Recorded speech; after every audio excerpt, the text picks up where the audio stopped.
Now it's my pleasure to introduce our presenters today, Michael Hurwich and Saima Khan.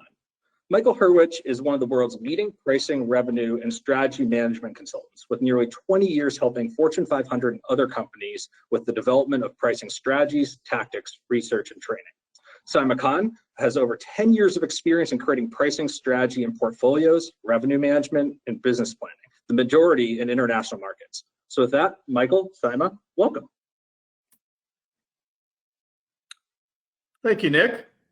Really appreciate that. Just to give you a little bit of a background, Saima and I have at least 20 years of pricing experience in this discipline. It's all about value. We're going to talk about how to create, capture, and communicate value into the marketplace, but we're going to do that through subscription-based pricing methods, strategies, and tactics.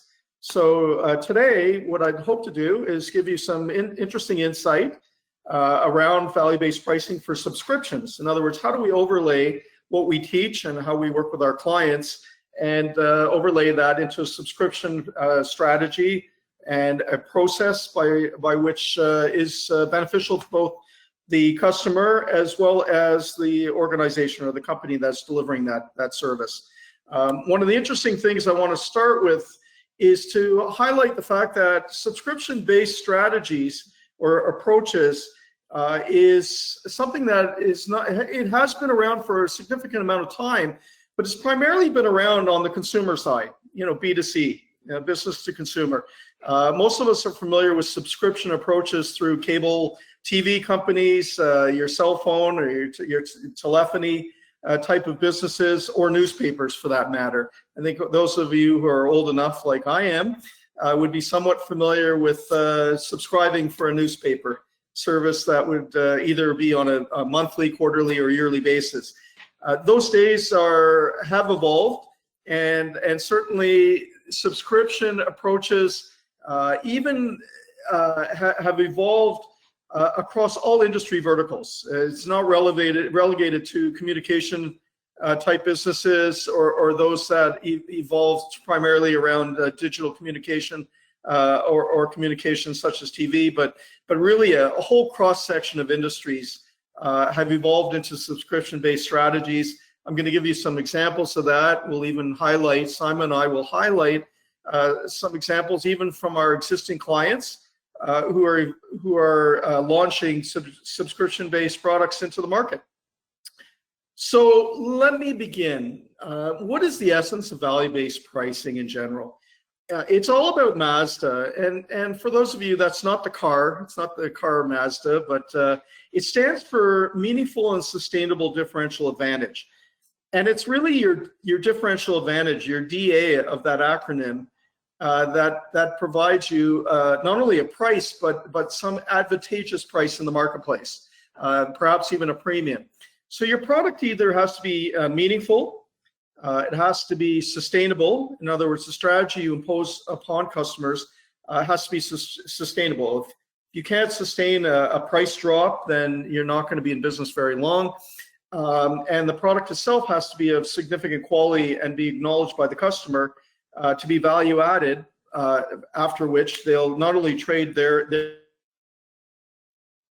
money for your products and services, but you'll differentiate yourself from the competition. So the important thing to understand, and why I bring Mazda into this presentation, is as organizations mature, as industries mature, as products mature, many of our clients and organizations find themselves in a position that it becomes increasingly more difficult to differentiate themselves from the competition.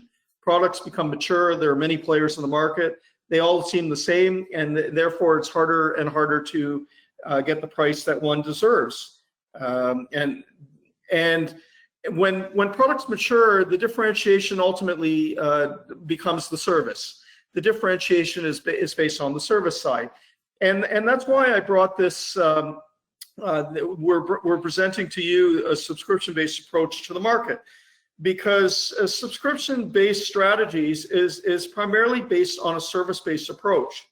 It's an evolved approach that's beneficial for both the vendor or the seller organization as well as the customer. It's a win-win strategy, and I'll explain why it's a win-win strategy and how it's evolving to differentiate organizations from each other, not only on the based on the traditional approach of a product or service, but based on the pricing tactic or the subscription approach itself as a differentiation in the marketplace. We typically find that there are 4 customer segments. Some of you may have seen this before if you have a pricing background. And we segment our markets, so we recommend you segment your markets based on 4 different clusters. The first one is a price-sensitive buyer. Your second one is a convenience buyer. Your third is a loyal buyer, and finally you have a value buyer. And the differentiation is primarily based on their price pain threshold and the value of differentiation. As the differentiation increases, so too will you be able to cater more to a value buyer segment or enhance the loyalty aspect of a loyal buyer segment. Just as a heads up, so you know who you're catering to, price-sensitive segments typically represent about 35% of the market, or about a third of your customer base. Convenience buyers are typically 10%. Loyal buyers typically represent 25%, and value buyers represent the balance, somewhere around 30 to 35% of any typical marketplace. Why am I showing you this slide? Because subscription models typically can be adjusted and fit all 4 of these segments. And that's a huge win for business. It's also a huge win for customers too, because it's all about merging and providing different types of subscription models that benefit the price-sensitive customer all the way to those that trade off value for price, the value seekers.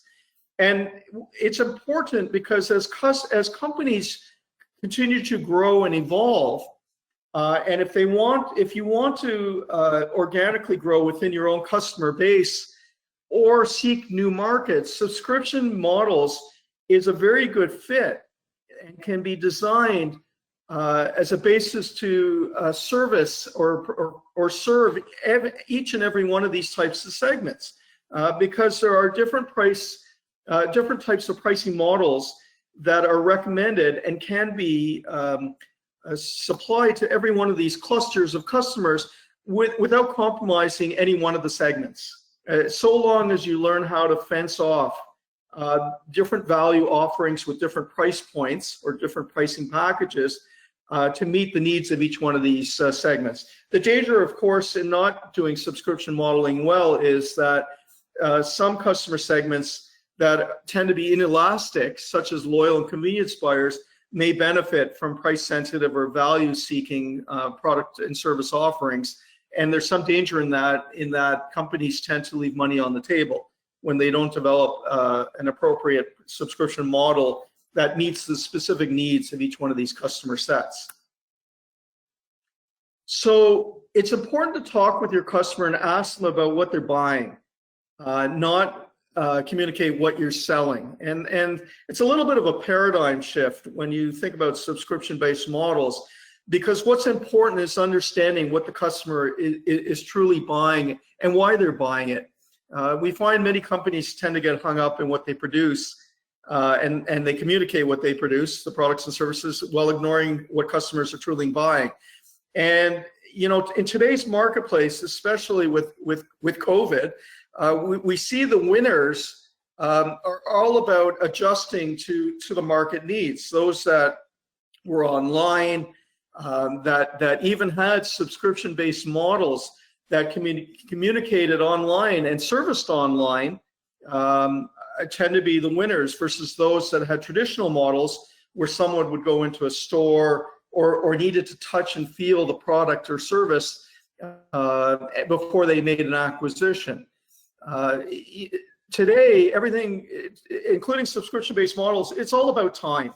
In fact, everything today is about time. And how do we measure time? How do we quantify it? And how do we monetize it into a price? It's a bit of an intangible, so it's much harder to understand the soft dollar approach to measuring time. But subscription-based pricing is, in fact, a time savings tool. It's sufficiently designed in a manner that makes it affordable and allows customers to trial product, even if they don't know it and they're less familiar with that product offering, product or service. They can trial it, go on a subscription-based model. It's somewhat inexpensive at the front end. There's typically a very small setup fee, depending on if it's a B2B or B2C charge. And a customer doesn't have to invest a lot of time in understanding whether the product is good or not. They can look at the quality of the product, measure its value proposition with time, not be out a significant amount of money, and decide whether value exists and it's a recurring value proposition over a period of time, or whether it's not. And why is time important for business? It's important for business because you can, as a business, one can penetrate the market much faster. You put out less expensive, less evasive pricing strategies that evolve around subscription, and one can penetrate the market much faster than would otherwise be if you're selling a product or service at the front end and getting all your capital up front. The discussion now progresses to what's the right value instead of what's the right price. So companies that move from product-based strategies to subscription-based models spend more of their time understanding the value proposition that they hope to deliver, or that they believe will be acknowledged by all those 4 customer sets that I highlighted in one of the previous slides. And to that end, one of the difficulties that many companies have is they're not set up to qualify and quantify value. In other words, what makes up one's value proposition? Is it a series of products? Is it a series of services? Is it even price? And you have different pricing tactics and different pricing strategies to meet the needs of different types of customers. So under traditional models, most companies, I shouldn't say most, I'm speaking generally, there are a significant number of companies that are set up as profit centers. Their products are set up as profit centers. They have their own respective P&Ls, and they don't separate and track the unique value proposition of that particular product or that particular service within their own market or at a global level. And this becomes quite significant in terms of understanding, well, how do we understand what's the right value proposition and develop value packages, and then design prices to those value propositions in order to meet the needs of different customers. So the value discussion forces customers to reveal more about their business operations or more about what they're seeking and how they acknowledge value.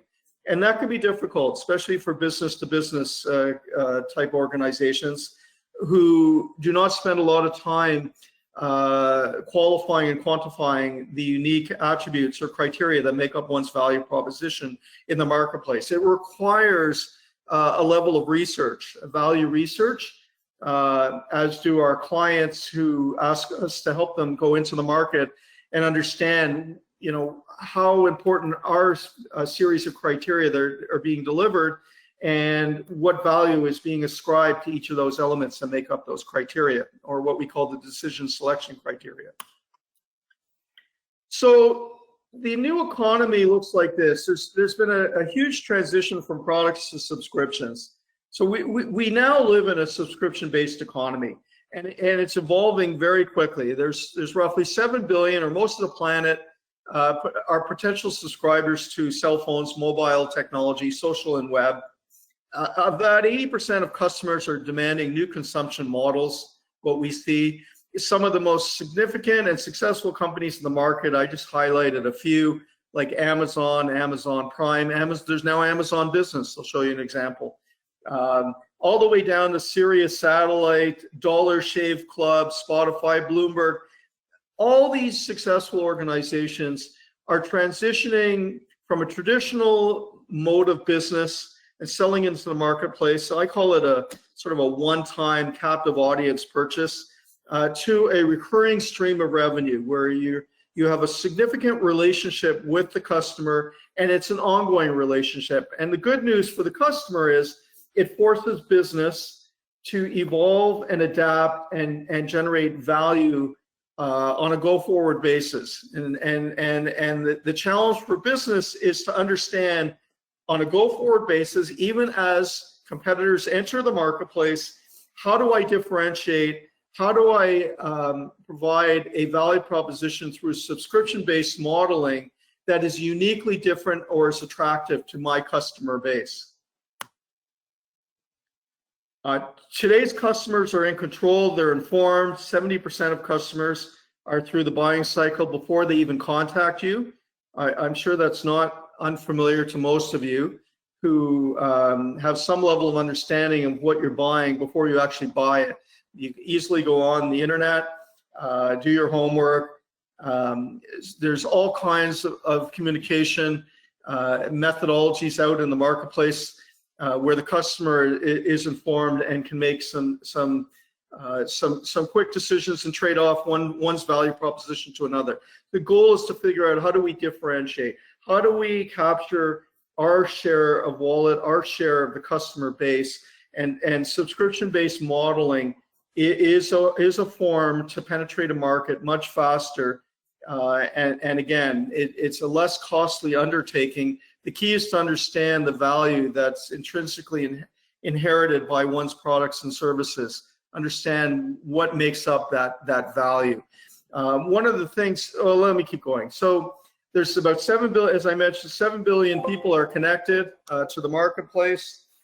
They buy their way, about 80% of customers demand new consumption models in the market. Sorry, I flipped too far.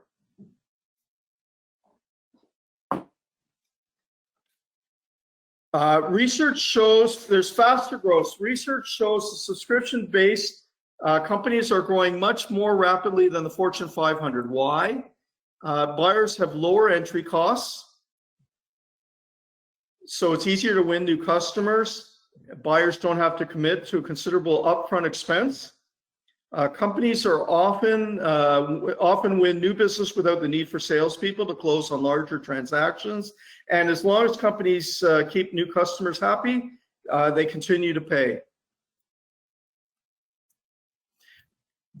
The subscription economy refers to the general trend of companies shifting from traditional payment mechanisms to subscription-based pricing. There are many subscription models in place today, such as flat rate subscriptions, usage or volume-based models, and I'll show you, Saima and I will show you a few examples of each. Escalating or de-escalating subscription pricing, which will be discussed in detail in this session. And with the expanding scope of subscription models, companies are now mindful about the overuse of subscription pricing. It does create subscription fatigue. We'll cover ways that subscription pricing can help B2B companies create, communicate, and capture value seamlessly. What's the case for subscription pricing? Again, lower upfront charges, recurring source of revenue. Many of our clients and what we see in the marketplace, typically companies or customers sign up for monthly subscriptions. They typically last 2 to 3 years. And so you can predict how your cash flow will be 3 years out and know where you are at any given point during the year. There is a sense of customer stickiness. When do you charge for subscription pricing? When the benefits of the value of the product or service recur over a period of time. When the CapEx is high and upfront charges make it difficult difficult as a sale, or non-tangible product services with repeat customer transactions. Or as I mentioned earlier, when the customer is less familiar with the product and wants to evaluate whether value exists and whether there's some form of an economic benefit to them. As an example, we'll show you later with an automation client of ours. It's helpful for the customer to evaluate whether there's a recurring stream of cost savings that is beneficial to a subscription-based model that can be offset.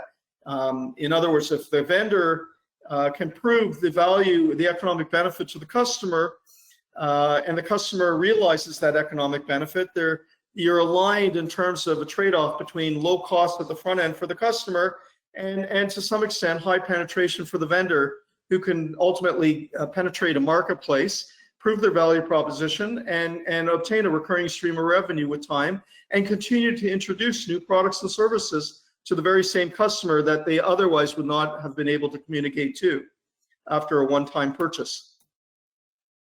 What's the difference between subscription versus traditional product-driven models?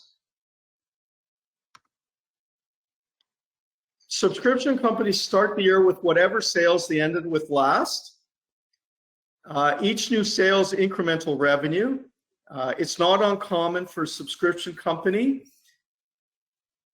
to book 70% of its annual, oops, I just show you this.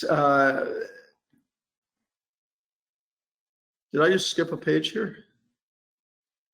My apologies. I think you went backwards. There you go. Oh, there it is. Thank you. Sorry about that. And for an annual revenue on the first day of January, subscription-based companies earn more revenue as their customers grow and use more of their products. With traditional businesses, each year tends to start at zero, and you have to hustle most of the year just to match the previous year's revenue. So in traditional businesses, once the deal is closed, salespeople immediately start chasing the next customer while at times ignoring the existing customer. How many of you have seen that before? I know I've seen that. Once the sale is made to me as an individual, especially on a bigger purchase, I can't find the vendor, I can't get them, I can't, the service declines, and the company's all about, you know, getting me back as a customer rather than servicing me on a regular basis. Subscription versus traditional product-driven business models. Full value of the deal is unknown at the time of the sale. When you close the sale, this is under the subscription-based model, you've acquired the right to sell more to that customer. So the focus is on identifying and delivering value to compel the customer to want to continue to pay you repeatedly and eventually pay you more per month. I call it sort of a renting versus owning type approach in the marketplace. You're sort of renting customers for a period of time, where the traditional model is more about owning that customer for a point in time. In other words, you own them because you sold them something. And after that, you don't see them again, you don't talk to them, you can't demonstrate your additional value with time, and you don't have a recurring stream of revenue. Typically, think of Tesla, for example. Tesla sells a car, but really the value of Tesla is in the software. It's in the recurring stream of revenue through a subscription-based model of upgrading and servicing the car based on that software technology at the back end. And they also get all kinds of information about the customer, their behavior, what they do, what they don't do, what breaks, what doesn't break, and so on. So it's a win-win for both the customer and the vendor. Subscription-based models are all about two-way communication. It's about delivering value on a recurring stream over time, repeatedly over time. But at the same time, it's about learning about the customer's behavior.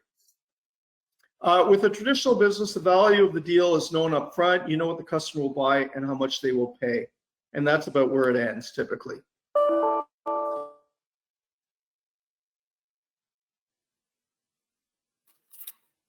Nick, I think he may be having some technical issues. Maybe we can skip to my section, and when he joins in, he can continue from here. What do you suggest? Absolutely. If you want to proceed ahead, I'll skip right to your slides and you can proceed. And I'll work with Michael offline. All right, perfect. Okay, so I will be talking about the typical subscription models and pricing strategies in this section. And we know that software as a service, also commonly known as SaaS, and infrastructure as a service are the most common business models for subscription-based pricing. And examples of this includes Amazon Web Services. It also includes Microsoft Azure, Salesforce, and HubSpot. The term PaaS, which is product as a service, is used for platform as a service, such as Netflix, but it is also used for product as a service. Many tech manufacturing companies are shifting their sales model from one-time sale to equipment rentals along with the services to serve their customers better and also to generate consistent revenue streams. This is something similar to what Michael was talking about earlier, how the transition is happening and how traditional products are also being transformed into a recurring revenue model. Michael, since you're here, we have two options. Either I can go on or we can go back to where we were, because we didn't know how long it would take you to come back on.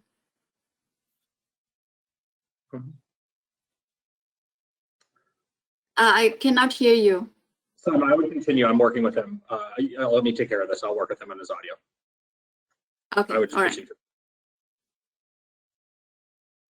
Okay, so I'll go on for now. So for more business models, launching a subscription plan starts with customer data, both internal as well as external. And Michael mentioned earlier that we always need to start with what the customer is willing to pay for and not what the company wants them to pay, which is the essence of value-based pricing. It is important to understand whether the customer can derive recurring value from a product or service. And if the answer is yes, we use the data to understand client spending patterns, their payment cycles, their price sensitivity, openness to new business models.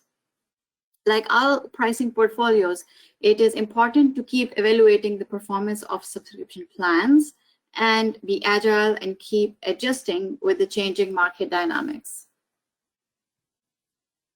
Now, most popular subscription methods used in the market are usage-based, per usage, tiered plans, flat rate, and per feature.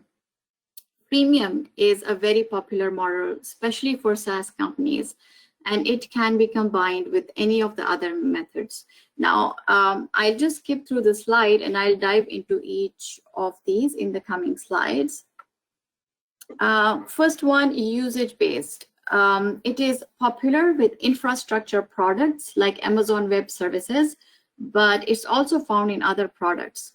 So this model bases the price on the amount of usage during a set period. So the charging is typically by the number of users and the amount of resources as well, like volume of storage space being consumed during a given time period. Generally, usage-based models combine a monthly recurring fee along with usage charges. Pay-as-you-go has been shown to lower consumption though, compared to models where usage within the subscription model is free. But if the market is competing on monthly recurring fees, this can be a way to compete on monthly price, since subscription is not the only source of revenues, usage is also coming in. Most common pitfall of this model is cost uncertainty.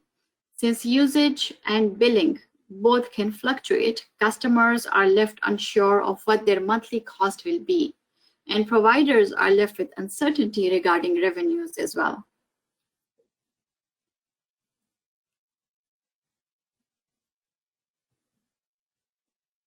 Okay, per user.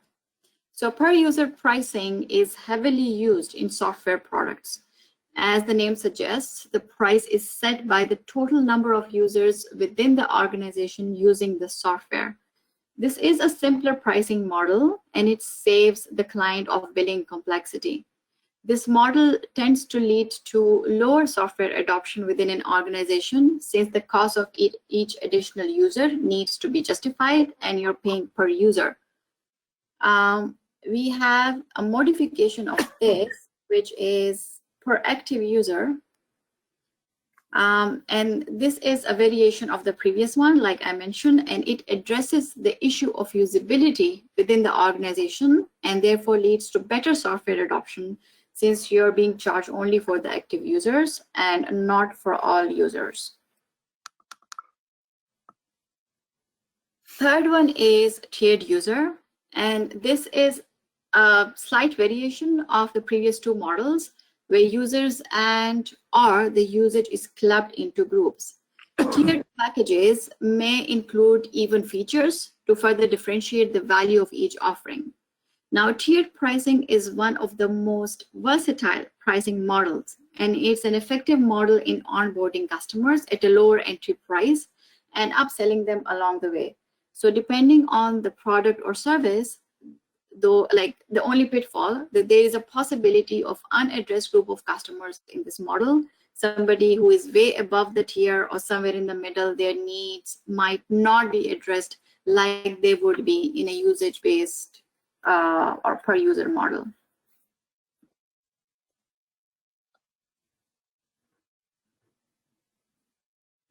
Okay, flat rate pricing is generally all-inclusive pricing, where clients decide on the usage and features upfront, and their cost remains the same each month. The invoices are generally predictable, which is a big advantage of this model from customer standpoint.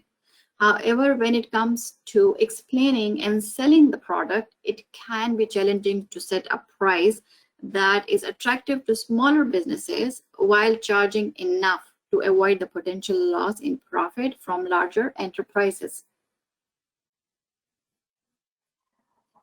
Per storage user model is a combination of usage-based and tier-based pricing, where customers can select from storage tiers. This is an excellent way for providers of infrastructure as a service providers to grow with the customer as the storage needs increase. Very popular freemium. It is perhaps the most common model across industries, even though the term mostly refers to SaaS products. Companies offer a free but limited version of their products, services, or softwares.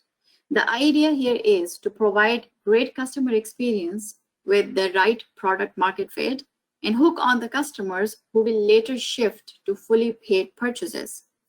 You have to be careful when designing freemium offers though, because if customers can derive even partial satisfaction from free offers, there may be more free riders than paid users who are happy with less and don't want to pay more. So the next section is about customer economic benefits. Subscription pricing follows the general rule of economic benefits to customers, meaning that the customer will only buy the product or service if the value he or she derives from it exceeds the value they receive from it. And let's look at this in context of a client we worked with in the automation industry. Michael referred to this client earlier when he was talking about value-based pricing.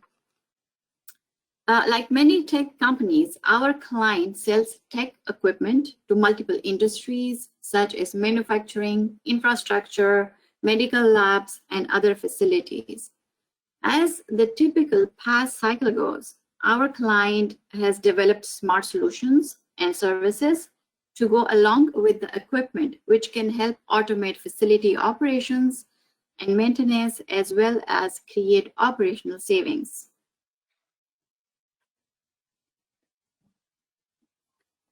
Now, you can see here in this chart how this creates opportunities for both the company as well as customers. The company, which started with standalone equipment sales, now generates recurring revenues by expanding its product portfolio and add-on services using multiple pricing models. Using automation services, the company has created additional products and services by providing digital automation analysis and reports. The clients are also now better equipped with the new services and are able to generate more in terms of labor, energy, as well as operational efficiencies. When we design pricing model for this client, we keep the needs of customers and how they derive value from the digital automation analysis at the heart, at the center of our proposition. Research plays a key role in determining subscription pricing for the newly developed services by our client. We basically test customers' willingness to pay, customers' acceptance to subscription pricing, and the right price and product bundles to go along with the model. It's important to ask the right questions and use the right research tools to make sure the findings are in line with the actual results once the subscription pricing model is launched. In this slide, you see a few examples of questions from the survey we have used in the field, and some of the tools as well here that we use to gauge the 3 important criteria before we design the subscription model for this client. This is an example of the Conjoint Survey. Conjoint Survey are the most popular method to test the significance of brand, price levels, product or service attributes, and also their relationship with each other. On this slide, you see a table on top showing the attributes we have tested for this client. On the bottom is an attribute importance scale from another client, showing percentage importance of each attribute when it comes to purchase decisions, as well as the extent to which a customer is willing to pay for certain attribute. These are real examples for the surveys that we have in the field. And in our experience, Conjoint is the most reliable method to test economic value of products and services, as well as price elasticity. So I went through some of these slides fairly quickly in the interest of time. I would now like to give it back to Michael, who's back, to go through some of the... Can everyone hear me? Yes, you can. All right, sorry everyone, my computer ran out of power, of course. One of the comments I would like to make in the past that I didn't get across is, why is subscription so powerful for most companies today? It's more often used at this point in time because it allows companies to manage their cash flow and their revenue stream much more effectively than in the past. Today, subscription-based models allow companies to smooth that revenue curve. So instead of getting all your money all up front, or you're chasing it at any given point during the year and trying to anticipate and forecast what your revenue will look like and offset that or match it off against your costs, subscription models allow more of a smoothing of that curve. And it's very important today, and we noticed an increase in subscription-based models across traditionally based businesses, primarily because they're trying to smooth their revenue stream during turbulent times or times of uncertainty, where they don't, in traditional models where customers come and go depending on their existing wealth or the fear that they may have of the future, and they decide not to purchase, or they drop off because they're trying to save money. Subscription-based models help the customer not only push that revenue stream or their costs out over several years. So it's a win-win for the customer as well as the company. The customer gets to spread their payments out and seek value over a considerable amount of time and build that relationship with the vendor. And the vendor wins because they smooth out their revenue stream and they're able to offset their fixed costs and their variable costs to some extent against a more linear stream of revenue over a period of time. So that was one of the points I wanted to mention before I got cut off. If we go back now, I wanted to just show you a couple of typical companies that have adopted subscription-based models, and they're doing so in a very successful way. The first example of a customer is Hilti, and for those of you who are not familiar with Hilti, they are primarily based in the construction world. So they deliver or provide tools to the construction trade. It could be anything from a glue gun to pieces of equipment that are involved in construction. And one of the biggest challenges construction companies have is they especially small ones, is they just don't want to buy these tools that can be quite expensive for a single use. And what Hilti has done is they've essentially said, look, we'll put you or your organization on a subscription-based, almost like a rental model, leasing a rental model, and we'll do all these services for you. And you don't have to own the products anymore. You don't have to buy them on a one-time basis and then not use that same product, you know, until you have that same issue, perhaps with another commercial building or house for another year or two, and you're stuck with that piece of equipment, that overpriced piece of equipment. So they'll loan the tools. They'll cover it through some form of insurance. They have some fixed monthly costs that are part of the subscription basis. They'll even give you upgraded tools, and they'll deliver those tools to your site.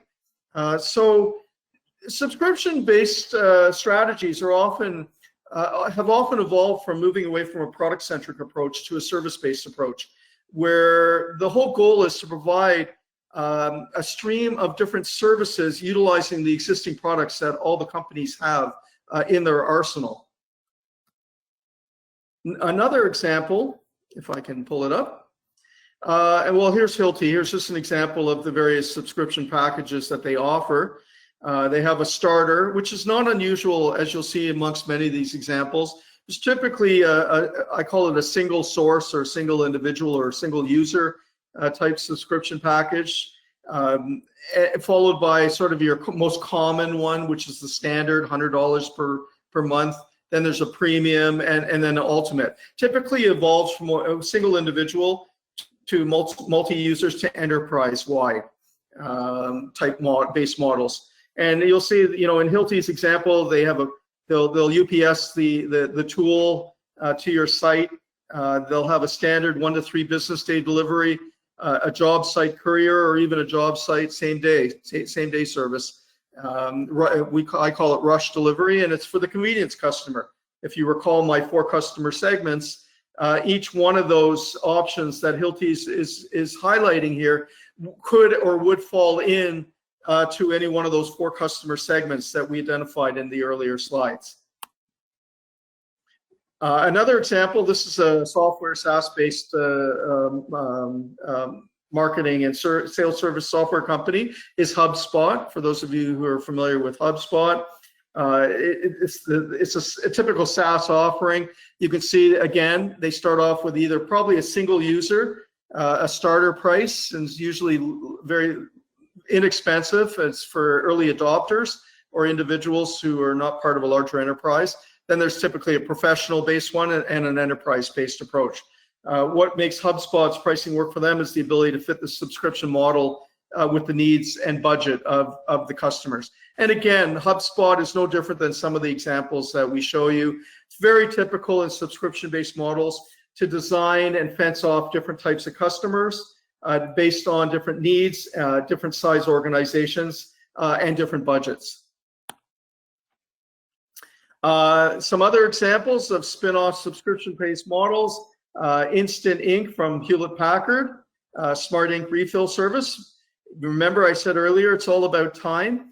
A lot of these companies have essentially not only qualified, but they've quantified the value of time to individuals. Uber and HP are classic examples, along with Amazon, who essentially try to figure out a very difficult undertaking to measure the economic benefit to the customer and understand how they quantify their time and translate that into a price, which is what HP is doing. Instead of going out to Staples or one of the organizations and buying your ink, they'll monitor it. They'll send you, when they know you're running low, they'll send you an ink cartridge prior to its completion.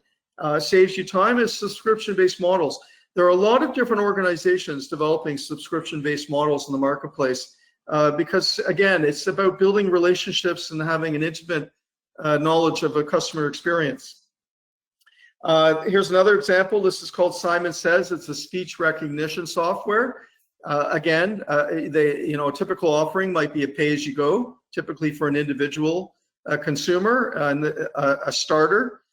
Relatively inexpensive. Again, it's $7.50 per hour, and then there's a pro version as well. And each one has to do, of course, with the number of users or number of touch points and so on.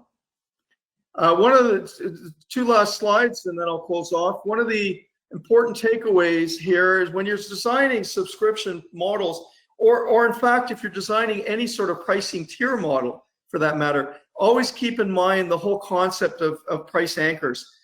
Price anchoring is all about really setting the stage and expectation for the customer, so that they understand the intrinsic value of a bundle or a subscription bundle offering in the context of all the individual components that may make it as a whole.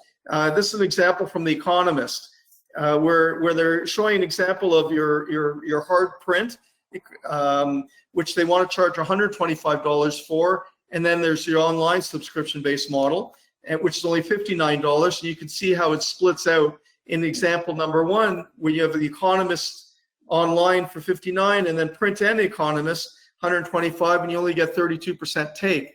And then if I compare that to an alternative model, where we're looking at Economist on its own online for $59, then they've communicated, or they've put in an anchor price, a print-only subscription, which is the traditional approach to subscribing to The Economist, $125, zero lift because it's very expensive. But when they combine the two and communicate that to the customer now can trade off the value of the bundle rather than on the individual basis, and it shows the how high the print is in context, the ceiling price in context to the overall bundle, making the bundle itself more attractive overall. Essentially, you're getting theeconomist.com for free. And you can see that the market share was more attractive. Finally, in concluding thoughts, I want you to think specifically about whether your customer would prefer to buy a subscription over owning your product. How does a subscription help your customer solve their problems better than a traditional business? Is it a capital? Is it the relationship? As in capital commitment, is the value of the offering, or are you saving them some form of time? I want you your product. Subscription model makes sense. And then if you can recreate a set of products and services to help a buyer get those benefits, and much more each month while reducing the negative aspects, you essentially have created a powerful subscription model in the marketplace. That's it for me. Great. Well, thank you both for both the wonderful presentation, also fighting through some AV difficulties. I know those are sometimes even more stressful than the presentation. We've had a few questions come in, and while you do that, you still have time. We're going to pass controls over to Brian Hannon, who will give everyone here a brief demo about how Leverage Point can help convey the value that your offering has, whether it's a subscription-based, product-based, etc. So, Brian, I'm passing you controls. Great. Thanks, Nick. And thank you to Saima and Michael. The topic is extremely relevant. It's actually been relevant for a long time, but it continues to be relevant. In fact, we have a number of our customers at Leverage Point in the capital equipment business sort of going through this transformation right now, and especially with the Internet of Things kind of becoming all-consuming in some of those industries. The ability to make that transformation is really critical to their business. And if you think about sort of the next phase beyond what Michael and Saima talked about, once you've made those pricing decisions, once you've made those offering decisions, now you might have a sales force. You might have 1,000 salespeople out there around the world who need to begin thinking in a different way. They've been selling maybe capital equipment for their whole careers, and you're trying to transform really the way they sell and the way they communicate the offering and hopefully the value of the offering. So that's what we're going to show here very briefly. We have much more detailed examples that we can go through, and we're happy to go through those examples with people. If they request a demo or just let us know, we're happy to set up a call. But this one will be much briefer than we would normally do. I think I recall Michael saying something earlier on in the presentation about communicating what the customer is buying versus what you are selling to them. And I think that's what we try to do with these value stories. So again, imagine now you have 1,000 salespeople, you've launched this new offering, this very new offering. What you want to do is put a tool in the hands of your sales force that helps them tell that story to customers in a non-complicated way, hopefully in a clear way that helps the prospect or the customer understand that the salesperson has thought about their business, has thought about the impacts that this new offering can have on their business, why they should be excited about it, and essentially creates a way for you to elevate the performance of your entire sales force, not just your best salespeople who can probably do this already, but how do you get the rest of the 80 or 90% of your sales force closer or up to the level of your best salespeople? And so what a platform like this helps you do is encapsulate all of the good information into a presentation form. And so what we're looking at here is a fictitious company called D Chemicals, and they sell automotive coating for paints for a car. And what you have here is a presentation in a browser, so the salespeople can present it, remotely like we're doing right now, or they can present it on their laptop or their iPad. Across the bottom, you see a number of tabs. You can think of each of these as a slide. And what we do is we work with our customers to create these presentations in their formats, so using their logo, using their color scheme, but we help them tell the story. And we also have the math embedded inside the story. So a salesperson, as they're going through, will begin to communicate the benefits or the impacts that the customer would be buying if they went with this particular solution. So here again, we have a new automotive coating solution that the customer might be looking at, and we start to define some of the benefits of this solution early on. There's reduced warranty costs and reduced weight, which is important for automobiles. Then we use a traditional sort of case study approach where we're talking about how we've impacted another manufacturer in the industry. And we have this math embedded in the presentation in a value model. This math can be changed based on the conversation we're having. So maybe we are talking with BMW today, and they tell us that they actually manufacture 100,000 vehicles per year. And maybe they're using more material per car than we're showing. So maybe we make that change as well. So now BMW gets to see that with a change that now reflects more of their situation, we are now showing more of the value that we're predicting directly relates to their business. Of course, they want to see how we came up with these. So we have screens that dig into each of the areas of value that we're impacting, or the value drivers as we call them. And here we have a screen that talks about this skip in the undercoating step, which saves money certainly for BMW, or could. We have a drill down into why we're reducing warranty costs. And again, we could make some changes to these numbers, as we're communicating with BMW based on the conversation. And then finally, we're reducing the weight of the car. We all know that they ship these cars all around, and the lighter you can make the car, the more savings that goes directly to BMW. And then we can look at sort of an overall estimate, as well as maybe start to introduce the price that we're charging. And these can be built, this one isn't particularly directly related to a service program, but we have customers who do that. And again, we can show you examples of what that looks like. But once I've communicated the story to BMW and we've customized it for them, we can then save that as our BMW value story. And hopefully this will help me as a salesperson start to drive my opportunity forward in terms of additional meetings with BMW, or hopefully meetings with higher level decision makers. And to do that, we can then export a version of that story, send this off to our sponsor, our champion, hopefully, and then they can use this as the beginnings of what really becomes a business case of why BMW should choose to do business with, in this case, Dean Chemicals. So that's a quick example, and we're happy to show you more detailed examples when we have more time, but I've used up more than my 5 minutes, I'm sure. So I'm going to pass this back to Nick.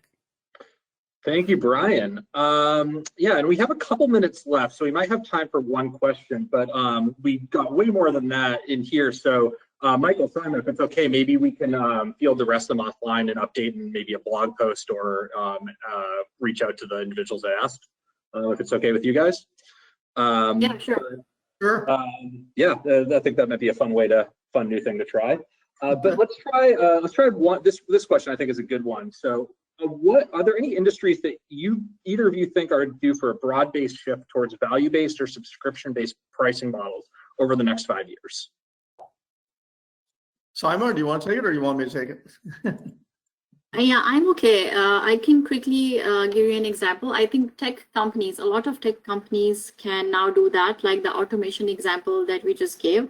So companies who are right now selling equipment and who also need to deliver services such as repairs and maintenance can make bundles to give customers more value, make long-term relationships, as well as generate more revenues.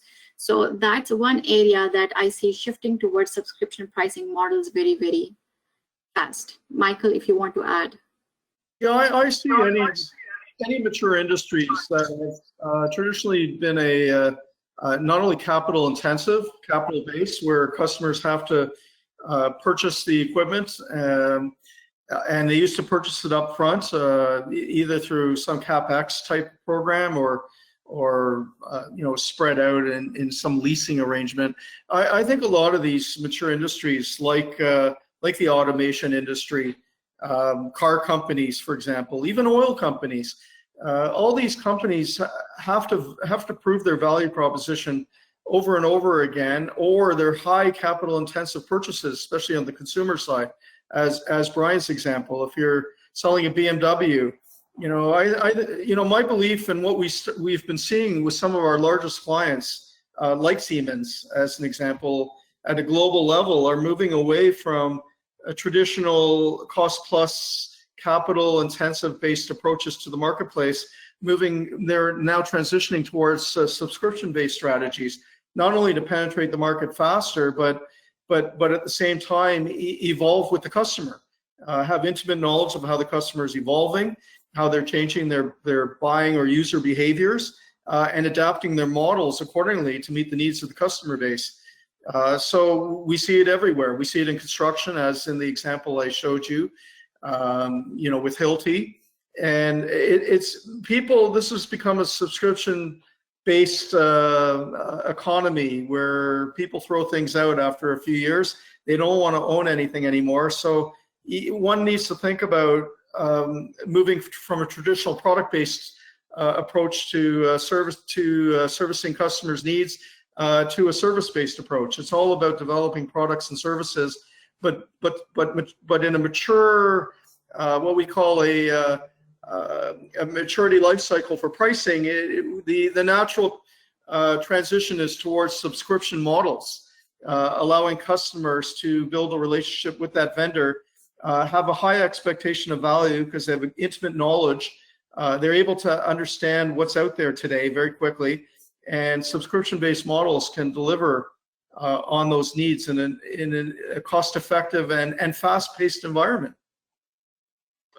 That's exactly what we're seeing too here at Leverage Point. So I think that's a great place to leave it for today. And I think looking ahead to the future, this is something to keep an eye on for people in all industries. So thank you so much for your time. And just as a quick reminder, we have another webinar next month, June 22nd. Todd Snellgrove, who has been a presenter before, he's going to be exploring the keys to a successful value management program and getting paid for the value you deliver to customers. So this should be an exciting one. So make sure you pre-register in the exit survey.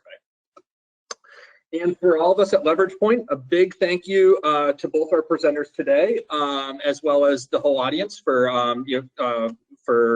joining us for this session. And we look forward to seeing you next time. Take care. Thanks, Nick and Brian. Thank you.